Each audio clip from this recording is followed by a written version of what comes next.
제목 사탄의 덫에 걸려 사탄이 이끄는 대로 양을 인도한 어떤 목사의 고백. 할렐루야, 진짜 살 길입니다. 이 내용을 처음 접했을 때 저는 흥분되었습니다. 모두가 다 이 사실을 알아야 된다고 외쳤습니다. 여러분들이 이 영상을 끝까지 보셨으면 얼마나 좋을까 간절한 소망을 담아서 이 영상을 만들었습니다. 나는 이렇게 무너졌습니다. 이런 글을 쓰고 싶지 않았지만 성령께서 날마다 찾아와서 괴롭히시기 때문에 이렇게 글을 쓰게 되었습니다. 부족하지만 내 경험을 사람들 앞에 펼쳐놓을 때 하나님께서 어떤 사람들의 마음을 만지시고 감동시키실 것이라고 믿습니다. 나는 모태로부터 교인이 되었습니다. 나의 어머니는 어렸을 때부터 내 마음속에 순결한 신앙에 심어 주시기 위해서 예를 썼습니다. 하나님의 은혜와 어머니의 정성으로 나는 기독교 신앙이 어떤 것이라는 사실을 깨닫게 되었습니다. 나는 하나님께 일생을 바치고 결심했습니다. 나는 성경 말씀을 하나님의 말씀으로 100% 확신하며 받아들였습니다. 나는 하나님을 온 마음을 다해서 사랑하는 그리스도인들은 충성과 순종의 열매를 맺게 된다고 믿었습니다. 내 마음속에 불타고 있던 하나님께 대한 사랑과 헌신은 나로와 여금 전혀 망설이지 않고 신학교에 등록하도록 만들었습니다. 나는 기대하는 마음을 갖고 신학과의 여러 과목을 들었는데 학년이 올라가면서 불타는 신앙이 흔들리게 되었습니다. 신학교의 학사 과정을 거치면서 이에 대한 논리와 이론을 배웠지만 말씀 그대로 믿고 따라가는 신앙을 잃어버렸습니다. 내가 왜 그렇게 되었을까요? 신학교를 범람하고 있는 자유주의와 합리주의 그리고 세속에 물들어 버린 것입니다. 경건의 능력은 잃어버린 채 경건의 모양만 가지고 신학교를 졸업할 수 있다는 사실을 알게 되었습니다. 신학을 공부한 내가 왜 신학에 대한 관심을 잃어버리게 되었을까요? 나는 신학교 교수님의 학문적 위협과 논리에 압도당했습니다. 숫돌에 간 칼날처럼 예리한 설득력으로 다가오는 강의를 들으면서 나는 내 신앙이 너무나 단순한가라는 의문을 갖게 되었습니다. 때때로 교수님의 강의가 성경에 영감을 부인할지라도 학점의 칼자루를 쥐고 있는 사람의 말을 받아들일 수밖에 없었습니다. 어떤 교수님은 성경이 100% 영감의 말씀이고 진리라는 사실에 대해서 오히려 의심과 회의를 갖도록 유도하는 강의를 했습니다. 성경에 명백하게 기록되어 있는 어떤 사건이나 문제들에 대해서 의문점을 제시하는 강의는 학생들의 마음을 기쁜 회의와 의심의 미로 가운데로 이끌어가기에 충분했습니다. 나뿐 아니라 여러 학생들이 성경이 어떤 부분은 과학적으로 또는 역사적으로 신뢰할 만하지 못하다는 결론을 내리게 되었습니다. 졸업할 때가 되자 많은 학생들이 스승들처럼 성경을 부분적으로만 인정하는 신앙을 갖게 되었습니다. 신학과를 다니는 동안 나는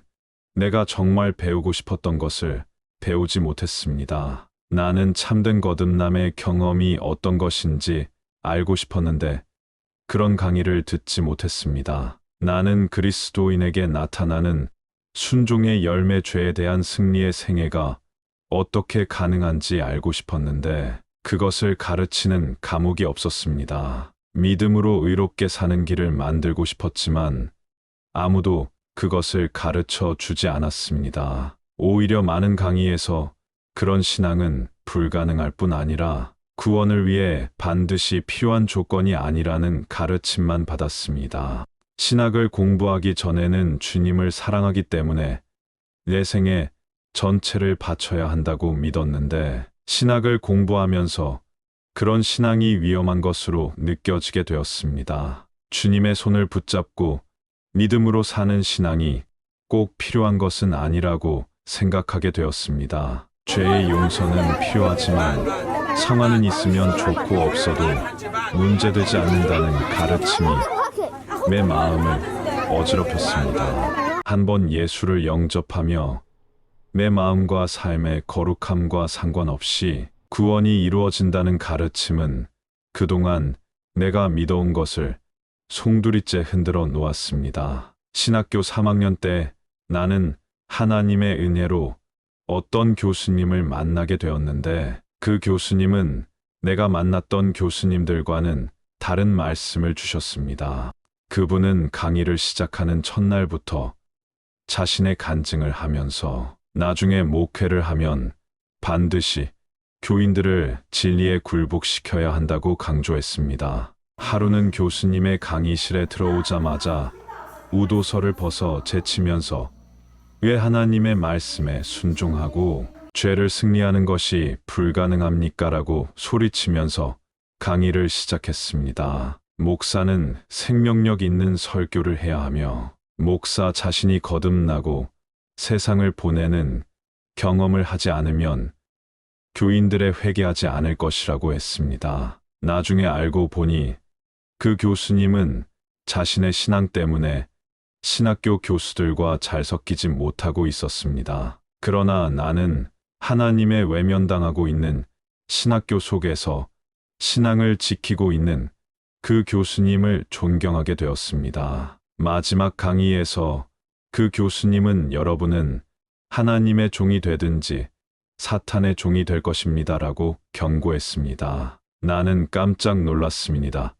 신학을 공부한 사람도 사탄의 종이 될 수 있다는 사실을 곰곰이 생각하게 되었습니다. 나는 그 교수님의 강의와 진리에 대한 열정을 통해서 잃어버린 신앙을 회복해야만 한다는 생각을 하게 되었습니다. 그때부터 나는 진리를 가르치는 주님의 종들을 만나게 해달라고 기도했습니다.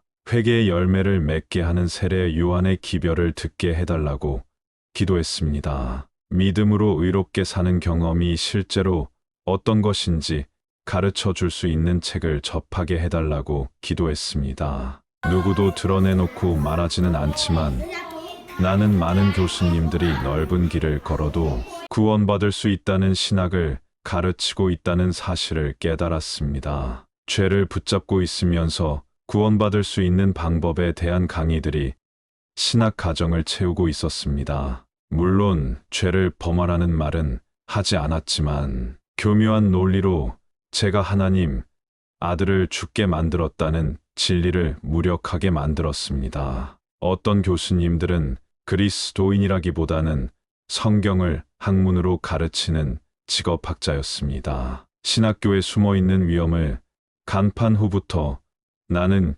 교수님들이 성경에 근거를 두고 있지 않거나 자유주의적인 가르침을 강의하면 지혜롭게 문제점을 지적하겠다고 생각했습니다. 나의 첫 번째 시도는 교수님에 의해서 점잖게 받아들여졌습니다. 그러나 두 번째 지적을 받자 신경질적인 반응을 나타내기 시작했습니다. 함께 강의를 듣고 있던 다수의 학생들도 교수님의 그러한 태도에 동의하였는데 이것은 내가 버릇없다고 생각하기 때문이었습니다. 마침내 교수님은 나를 교무실로 불러서 다음과 같이 권면했습니다. 학생, 나는 그대가 하나님을 위하여 이대한 일을 할 수 있는 가능성을 가지고 있다는 사실을 알고 있다네. 그러나 그대는 일하러 나가기 전에 경험과 지식의 폭이 넓은 사람에게 배우기 위해서 대학에 왔다는 사실을 기억해야 돼. 나는 교수님께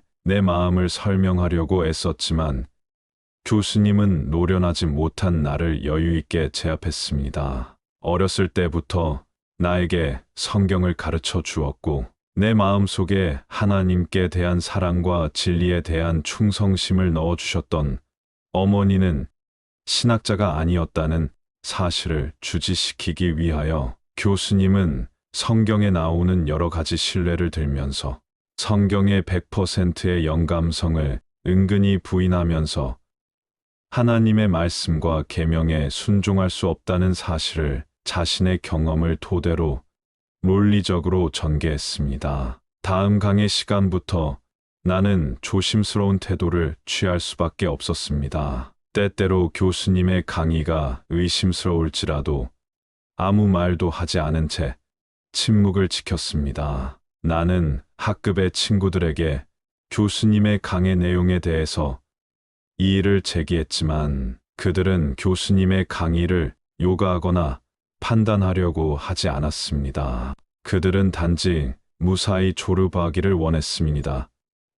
학기 말 시험 때가 되었습니다. 나는 하나님의 말씀에 대한 경외심을 가지고 시험지에 진리와 말씀이 말하는 원칙들을 기술하였지만 교수님은 나에게 형편없는 점수를 주었습니다. 나는 위기 속으로 빠져들고 있다는 사실을 깨닫게 되었습니다. 나는 하나님께로부터 목회를 위하여 부르심을 받았다는 확신을 갖고 있었지만 내 꿈이 교수님의 손에 달려 있다는 사실을 깨닫게 되었습니다. 또한 한 가지 중요한 현실을 보게 되었는데 교수님들은 가르치고 점수를 주는 일만 하는 것이 아니라 저로 부의 목사의 길을 열어주는 면에 있어서도 중요한 역할을 한다는 사실을 깨닫게 되었습니다. 마침내 나는 강의 시간에 교수님께 어떤 도전이나 의문을 제기해서는 안 된다는 결론에 도달하게 되었습니다.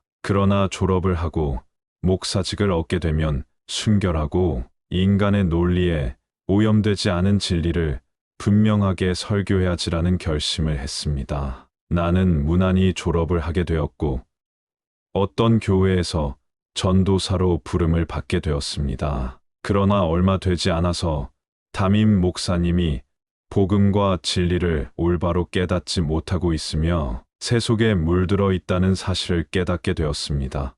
나는 가끔씩 주어지는 설교 시간에 신자들에게 회개를 촉구하면서 죄와 새 속에 대해서 승리하는 삶을 살아야 된다는 설교를 했습니다. 누구든지 마음을 열고 십자가 앞에 나가면 하나님의 변화시키는 은혜가 함께 하신다는 메시지를 전했습니다. 그러나 대부분의 교인들은 그런 설교와 가르침을 들어보지 못했기에 당황해 있으며 담임 목사님에 의해서 오랫동안 길들여져 온 어리석은 양들이었음을 드러냈습니다. 담임 목사님은 내가 설교할 때마다 불안해했습니다. 하루는 담임 목사님이 나를 보자고 하더니 전도사님은 매우 유망한 장애를 가지고 있습니다. 그러나 매우 지혜롭고 조심스럽게 설교하는 법을 배워야 합니다. 전도사님의 설교는 교인들을 불안하게 만들고 있습니다. 몇몇 교인들이 내게 와서 전도사님의 설교가 너무 강하고 사랑이 부족하다고 경고했습니다. 그분들은 전도사님의 설교가 교회의 평안과 안정을 깰 수 있다는 점을 지적했습니다라고 말했습니다. 그 목사님은 하나님의 진리를 높이고 영혼들을 멸망으로부터 구원하는 것에 대한 관심보다는 교회를 아무런 문제 없이 운행해야 된다는데 훨씬 더 많은 관심을 나타냈습니다.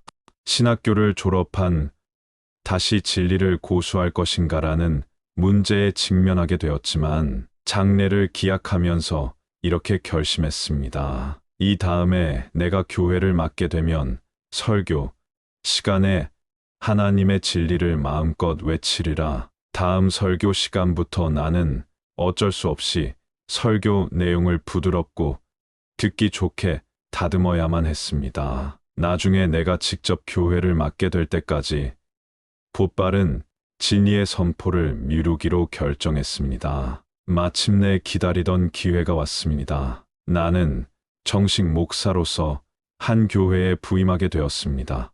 나는 하나님의 위대한 진리를 마음껏 선포하기 시작하였습니다. 그러나 그 교회에도 하나님의 진리를 있는 그대로 받아들이기를 거절하는 악하고 거센 양들이 있었습니다. 그들은 교회의 몇몇 영향력 있는 집사님들과 장로님들을 찾아다니면서 교인들이 일주일 동안 세상에서 살면서 지쳐 있는데 목사의 설교가 너무 강해서 힘들다. 교인들을 불안하게 만들고 있다는 불만과 염려를 토로하기 시작했습니다. 진리로 거듭난 몇몇 양들이 있었지만 대부분의 양들은 무지하고 진리의 가치를 몰랐습니다. 말씀을 사모하는 양들은 나를 보호하려고 했지만 그들은 힘이 없었습니다. 대부분의 교인들은 오랜 세월 동안 한 번이 예수를 영접하고 회개했으면 더 이상 구원에 대해서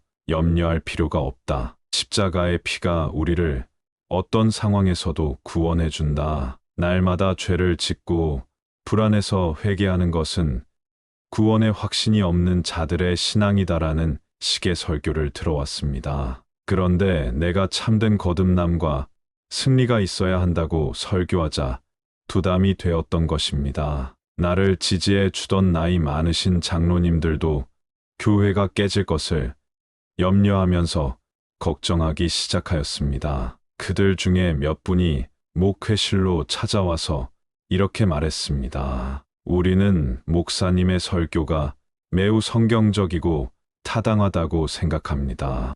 그러나 당분간 교인들의 마음을 달리기 위해서 목사님께서 설교 주제를 정하시는 일에 있어서 조금 주의를 기울이는 것이 좋겠습니다. 그저 나는 한 여인을 만나게 되었고 그녀와 결혼을 하게 되었습니다. 그러나 그녀는 내게 또 하나의 짐을 한 개 주었습니다. 그녀는 하나님의 말씀을 사랑했지만 남편인 나의 장래를 더욱 사랑했습니다. 그래서 나를 아끼는 마음으로 이렇게 조언했습니다. 안정적인 목회 생활에 방해가 되는 설교는 제발 하지 마세요. 좀 더 부드럽고 사랑이 넘치는 내용으로 설교하세요. 교인들의 죄와 세속을 지적하는 설교는 그들의 마음을 오히려 완악하게 만들 수도 있어요. 나는 내 손에 쥐어져 있는 두 가지를 보면서 고민하게 되었습니다. 한 손에는 하나님의 진리에 대한 충성과 영혼들의 구원에 대한 깊은 염려가 지어져 있었고, 다른 한 손에는 장미빈 목회 생활과 안정된 삶에 대한 미련이 지어져 있었습니다. 한쪽에서는 좁은 길을 걸으라고 속삭이는 음성이 들려왔고, 다른 한쪽에서는 너도 다른 목사님들처럼 하면 돼. 외놈은 유별나 특별한 설교를 해서 사람들에 대한 영향력을 잃어버리려고 하니 조금만 지혜롭게 처신하면 너도 인정받는 목사가 될 수 있어라는 음성이 들려왔습니다. 나는 결국 이런 결론에 도달하게 되었습니다. 내가 이 교회를 떠나게 되면 나에게 맡겨져 있는 이 양들은 누가 책임을 질 것인가? 지금처럼 설교하면 결국 목회를 떠날 수밖에 없는데, 그렇게 되면 이 불쌍한 양들은 누가 보살필 것인가? 좀 더 지혜롭게 처신하는 것이 하나님의 뜻일 거야. 타협은 이렇게 이루어졌다. 나는 잠시 기다리기로 결정했습니다. 돈 많고 영향력 있는 장로님들이 나의 설교에 동의하고 아내가 나의 부담을 이해하며 교인들이 나의 설교를 좋아하게 될 때까지 하나님의 진리를 곧바로 설교하는 일을 미루기로 했습니다. 그 후부터 나는 참담한 길을 걷게 되었습니다. 나는 설교를 준비할 때마다 이렇게 저렇게 말씀을 타협하고 성령의 음성을 거절하게 되었습니다. 말씀을 타협하고 성령의 음성을 거절하자 하나님께서 내 설교와 함께 하신다는 확신이 크게 흔들리게 되었고, 양심을 짓누르는 죄책감에 노예가 되었습니다. 이러한 타협의 가정 속에서 내 마음속에 있던 진리에 대한 사랑과 경건의 능력을 선포하는 설교자가 되겠다는 포부가 사라지게 되었습니다. 내 주변에는 대부분의 목사들처럼 나 역시 성공적인 목회는 교인들의 지지와 사랑을 받는 데서 시작된다는 생각을 갖게 되었고, 나도 그들처럼 정치와 행정과 심리학으로 교회를 섬기는 목사의 길을 걷기 시작했습니다. 나도 모르는 사이에 사탄의 효과적인 종으로 옮겨가게 되었고, 나는 점점 더 사람들의 인정과 평판도 중요하다고 생각하게 되었고, 은근히 명예를 쫓게 되었습니다. 나는 교인들의 시선을 하나님의 시선보다 두려워하게 되었고, 교인들이 숫자를 늘리고 교회를 성장시키는 것을 복음 전파로 착각하게 되었습니다. 나는 돈을 받고 교회 성장을 위하여 일하는 일꾼이 되었습니다. 많은 목회자들이 열정을 갖고 복음을 전파에 뛰어들고 있지만 두 음성을 들으면서 기쁜 고민에 잠기게 됩니다. 한쪽에서는 말씀에 대한 충성과 양들에 대한 책임을 물으시는 하나님의 음성이 들려오고, 다른 한쪽에서는 진리를 타협하고 말씀의 표준을 낮추는 한이 있더라도 양들을 불러 모아야 한다는 육체의 음성이 들려옵니다. 목회자는 그 두 음성 앞에서 자신의 운명을 결정하게 됩니다. 슬픈 사실은 말씀을 타협하면서까지 양들을 불러 모아서 교회를 세우기로 결정한다는 것입니다. 목회자가 양들의 숫자를 진리보다 중요하게 바라보면 어떤 일들이 생길까요? 설교가 달라지게 됩니다. 매 주말마다 교인들에게 진리가 무엇이고 하나님의 뜻이 무엇인지 가르쳐야 하는데 그런 설교를 하지 않게 됩니다. 나 역시 내가 맡고 있던 교회 속에 유행과 세속과 이기심과 탐욕이 넘실거리고 있었지만 그리스도의 사랑에 대해서만 설교했습니다. 죄와 세속을 지적하거나 악인에 대한 하나님의 심판에 관해서는 설교하지 않았습니다. 내가 교회를 잘 지키고 있으면 언젠가는 교인들이 회개하고 세상을 버리게 될 것이라고 기대하면서 내 자신을 합리화했습니다. 결국 나는 다른 목사들이 부러워하는 대형교회 목사로 부름을 받게 되었고, 젊은 전도사들을 몇몇 거느리는 사장 목사가 되었습니다. 그들 중에 어떤 전도사가 나의 목계 지침과 설교에 대해서 질문하거나 도전하면 과거에 내가 들었던 노련하고 지혜 있는 말로 충고해 주었습니다. 젊은 전도사들에게 내가 어떻게 여기까지 오게 되었는가를 이야기해 주었고, 어떻게 하면 교회를 성공적으로 이끌어갈 수 있는가에 대한 방법을 전수해 주었습니다. 그들 중에 어떤 전도사는 석연찮은 얼굴을 하면서 내 성공담을 들었는데, 그때마다 나는 약간 분노가 섞인 음성으로 그러면서도 노련하게 그들의 의문을 잠재웠습니다. 그런 전도사를 볼 때마다 젊은 시절엔 내가 생각났습니다. 다시 젊은 시절로 돌아가고 싶습니다. 슬픈 사실은 이런 모습이 나만의 모습이 아니라는 것입니다. 많은 동료, 목사들에게서 나와 같은 모습이 있었는데 나는 그들의 모습을 보면서 내 자신의 죄와 불충성을 합리화했습니다. 나는 설교를 곧바르게 하지 않으면서도 양심의 가책을 크게 느끼지 않을 정도로 영적 어둠에 갇히게 되었습니다. 어떤 경우에는 실수로 하나님의 뜻에 위배되는 목회를 했지만, 많은 경우에 하나님의 뜻과 계획이 무엇인지 알면서 다른 길을 걸었습니다.